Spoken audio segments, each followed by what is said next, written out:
What I learned this year in commercial real estate is if you don't understand the interest rate game, you'll get completely destroyed.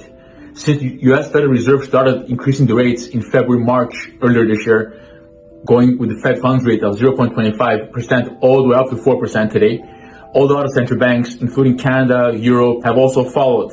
Those central banks that didn't follow, like for example in Japan, they've seen their currencies get completely devalued.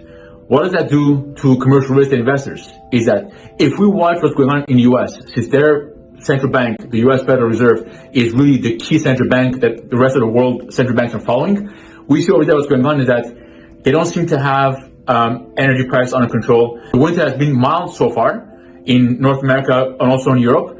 And energy still, year over year, is at 19.8% as far as CPI is concerned. So if you look at what's going on with the unemployment in the US, the unemployment is still under control.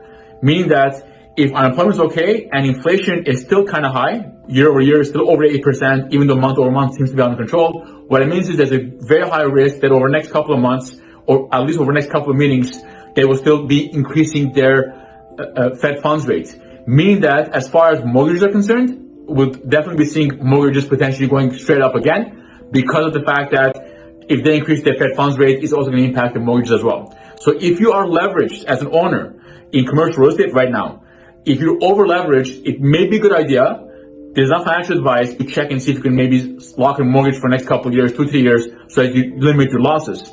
If you are under leveraged, let's say if your property is worth $1 million and you have a loan of, let's say, at 200,000 or less, then you're kind of okay. You could probably top this out for the next year or two and see how this goes, and then you could lock in at a rate eventually if the rates get stabilized and get a little lower. So do your own research and pay attention to what's going on with the Fed funds rate.